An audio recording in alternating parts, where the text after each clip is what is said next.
I do think Americans, at the point though, would need to like majorly, temporarily stop immigration as it's gotten too out of control, and need to monitor it a little better because you can't just flood in too many cultures that don't mix.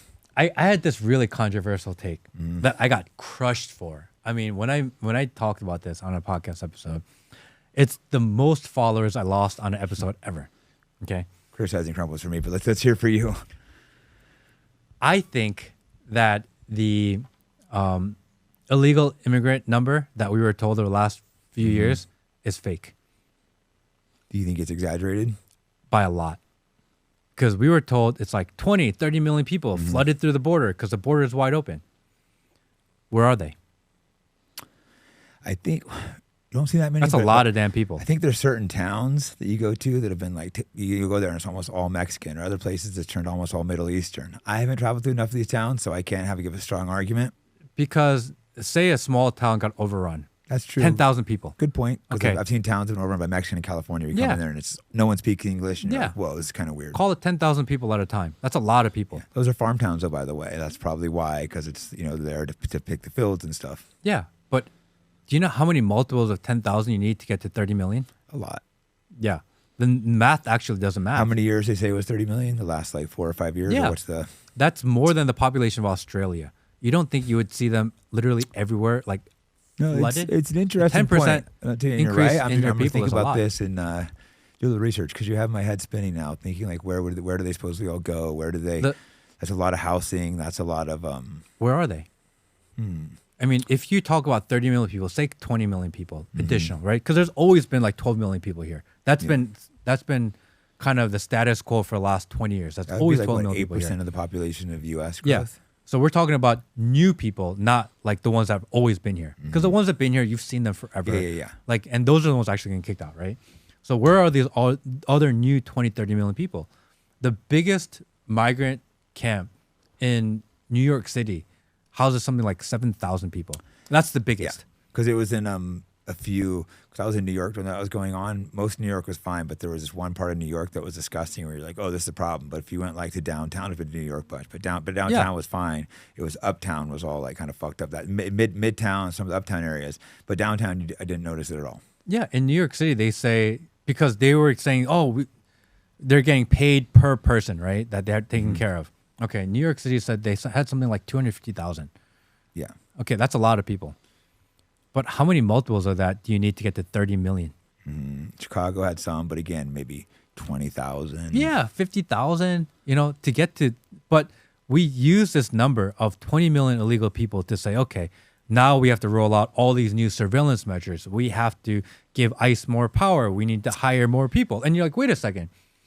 You told us that we need more surveillance for all these illegal immigrants that flooded in. You're telling us you're doing mass deportations, but you're actually deporting less people now than Biden did. Yep.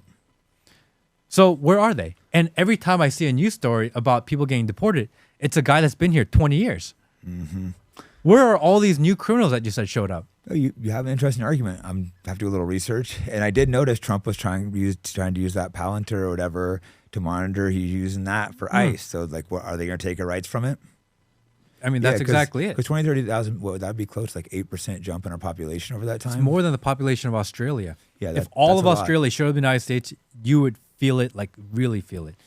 Yeah, I'm going to do a little research, try to see where they're allegedly going. And that is a lot. That's a lot. You make a good point. Unless some are coming in, then coming back out. But then that doesn't really count as them coming here. Yeah, exactly. I mean, if you're talking about 30 million people and that they're putting them in these migrant camps everywhere, then at least one place in America, there should be a migrant camp with like 100,000. Yeah, that doesn't exist. For the sure, biggest one is 7,000 people. So for sure, millions came in. It's just a matter of how many millions. So if you say a minimum of at least a few million, you would acknowledge probably came in. Yeah. I'm not saying there's none. Yeah.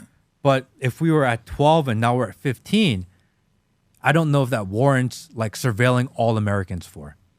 But if you had 12 and now it's 40, because increased 30, then it does, and people say, hey, we need to surveil everyone because there's 30 million criminals here, then I can understand why that's necessary. But if that premise is not correct, then do we need all the surveillance that they're giving us? Oh, you put some new thoughts in my head, which I like. You know, People did not like this one. Have to like. Well, I mean, I'm not saying I agree or disagree with you. This Yeah. is something that I'm going to do a little reading up and a little researching, and Yeah. I'll come back and be like, fuck Matt Kim saying that. No, it's just, I mean, I like having these ideas of new ideas put in your head. That's what discussions are about. You should be open minded. This podcast episode was brought to you by VP.net, the only VPN that can't spy on you. You make some good points. I'm not saying you're right, but you make some good points. So I'm going to do a little research and try to. Cause that's a lot of people. It's a lot of people. And when I started going down this rabbit hole, people would say like, oh, but I've seen all the footage of all these people coming over. I'm like, okay. That's thousands though again. Yeah. So I started looking through all that footage and I was like, wait a second. I've already seen that clip. Wait, I've seen that one too. Wait, it's the same one again. And like, wait, there's like 10 clips. If you're talking about 30 million people, there should be a new clip every single day. Mm-hmm. And all these people are trying to clip farm. So they would be sitting there getting all these clips. But why are we seeing the same 10 clips over and over again? Okay, I'm looking. Okay, that's like 10,000, 5,000 people. Okay, there's 10 of them. Okay, 50,000 people. Where's the other 29,950,000? Mm-hmm. The reason I think people are so upset, I think that they think you're trying to say immigration is not a problem. That's not even what you're saying. That's not what I'm saying. I'm just saying I think we people need to are misunderstanding what you're even saying. Yeah, we just need to be realistic about the actual number. You know, how do you solve a problem if the data is flawed? And this is a big problem in America. It's the same thing that we did during COVID. Mm-hmm. You know, during COVID, they had the death death counter. Up, yeah. And they're like, oh, 1 million people died. And you're like, wait a second, 1 million people didn't die. No, it was You know? all. And they're like, the counter's going up every single day. And we're looking around and go, holy shit, we need to stay home. We need to save grandma because everyone's dying. And you're like, but they're not. No, But they use bullshit. that tactic in order to shut down the country, to justify surveillance, to justify control, to justify taking away your rights. And then they're using the same tactic again, saying, hey, there's all these Yeah. So terrorists are flooding through the border. So you have to shut it down. Let's surveil everyone. You're like, wait a second. But are there really? I think your argument's important because you're not making like I think people misunderstood. You're trying to be like, oh, let these people flood in. Yeah, But I'm you're not like- saying let like, people we, in. We want to know the real numbers. You know, the only number we know for certainty is that 6 million Jews died in World War II. All other numbers are up. Fact, That's the only fact. fact we know with absolute certainty. Everything else should be debated, and we should be trying to question it, and not just trusting our government. Yeah, I mean, in 2020, 2021, when they were doing the counter and they were talking about how many people died, like, we should have known the actual number. Because if they were honest with us with that number, then we would not have been locked down the way we did. How do we not learn from our mistake in 2020? Yeah. It's just, and they think the next psyop is going to be a virus again. Maybe it's not a virus. Maybe they're using the same exact tactic they did that I time. literally This time. saw them trying to add in that surveillance stuff for ICE. For that, so they've definitely tried. And something tied in to the immigrants, well, not just immigrants, overall housing going way up. I looked up Vegas.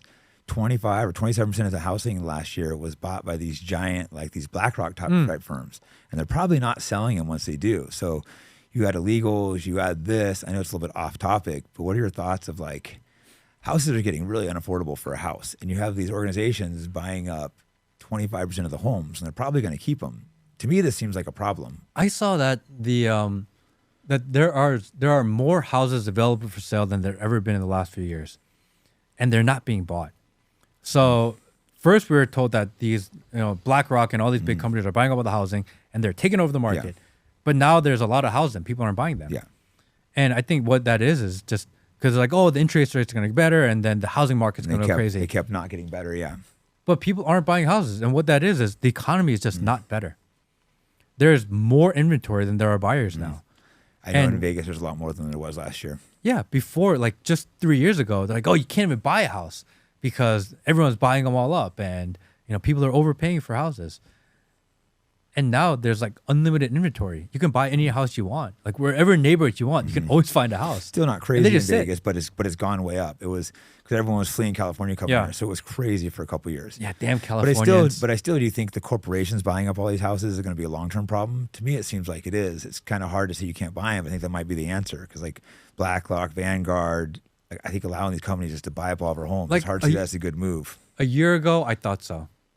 But now that there's so much inventory and they've stopped buying the houses too, it makes me pause. Like, why are they not buying in the the houses? last year they've bought 25 out of the houses that sold, they'd bought 25% in Vegas. I don't know about nationwide. That's just something I looked up. So it's like I think they're still slowly buying them. So it's Just because they're not buying them all at once doesn't mean Well, it's not a problem. and the question is BlackRock buying 25% of the houses in Vegas because there's so many houses selling and they're buying 25%? Or is that the regular people are buying so few houses that their percentage keeps on going up because they're buying the same amount? I think there's a good amount selling here still. And it's just like, there becomes a point though. These people probably aren't getting rid of the homes once they buy them. Like, I don't really want BlackRock and Vanguard owning my home. No. You'll own nothing and be happy. I mean, I think that's a problem. Like this idea of 15-minute cities, and this is something that people talk about for a long time, and we don't really talk about it anymore. But people think that they're going to be called 15-minute cities, and people are going to just move into it, and they're looking for like the marketing and say 15-minute city. But that's not it. These live, work, play places are the 15-minute cities. You live there, you work there, you own nothing. Yeah. You rent, you pay for the services, you pay your condo fee, you pay your gym fee, you eat there, and That's like New York City already. That's what they're doing. That's like already with that, or San Francisco. It already exists everywhere. That's how these cities already are. Every subdivision in the world has this now, and they're just building them nonstop. Where I live, they're just constantly trying to come in, and my town's like, dude, we're not gonna let these communities build until we figure out infrastructure first, which is a better thing to do. Because sometimes you build too much too quick, then all the traffic gets bad. Traffic gets not horrible. Ready for it. Like in Vegas, I first moved out here, no traffic. It's not terrible now, but it's starting to be a little bit. San Francisco, where traffic is so bad, now there's starting to be a little bit of traffic. But get a self-driving car and be fine. Dude, my wife last year, 2 years ago, she's like, I don't want to drive anymore. I'm sick of driving. I want to buy a Tesla, and I'm just gonna have it drive myself. It's not quite good enough though. It's okay. It helps, but it's not like. And she did that thing for like 2 weeks, like self-driving, double tap down, and she's like, I can't do this. This is so scary. It's good occasionally, but it's like, it's good, but it's not like. No, it's not. It's not ready like, yet. No, we're not even close. And there's this idea, and I was like, okay, yeah, this is a good idea. Like, she's like, yeah, you can take it to work sometimes, and just get in the car, and you'll be fine. Just go on the freeway sometimes if you have to do a couple like messages or something, but you still gotta be paying attention. It'll turn and stuff for you. It's not like. I mean, I can't drive the Tesla because I feel like it's always yelling at me. It'll start beeping. Do you feel noise. that? Yeah, when you have it on self-drive, it does that. It's so annoying. It's just I'm always getting in trouble. Like, you're grounded. Why am I getting in trouble from my car? So I don't use the self-drive that much more because it's like, it used to be better, but now it like starts yelling at me quicker, and I'm just like, fuck you too. Then I won't use you self-drive. Yeah, 2 years ago, like I could put it on self-drive and I can like mess with my phone. Sorry, don't do now. that. Yeah, it turns it quicker now, right? It's like watching your eyes. Yeah, it's so quick now. It sucks. As soon as you look away, it's like beep beep beep, and after a while, it's like. Yeah, so autopilot can no longer be engaged because you broke the law too many times. Like, what the fuck? Exactly. Who made you the king of how I drive? We drive exactly the same. Because it used to be way better. I use it all the time. Now it just yells at me and I can't use it. Then it'll ban me you're banned from a week from self-drive. Like, fuck you too, Tesla. I do not want to get lectured from my car. In what world are we that the car can lecture you? Yeah, I get so pissed. And you can't yell back at it. I yell back at it. I mean, you can, but it doesn't do anything. I just look like a crazy guy in the street. Fuck you, car. The car doesn't feel the same frustration you feel. It's like, sorry, you're not allowed to use my features anymore. You're like, eat a dick. Yeah, fuck you. You know what I mean? But yeah, I get so frustrated driving the Tesla now. I feel you. The self-driving was so much better a couple years ago. I just don't want to get yelled at by my car. Let's fix that self-driving and make it like it used to be, where we could like chill for a second. Just let me chill.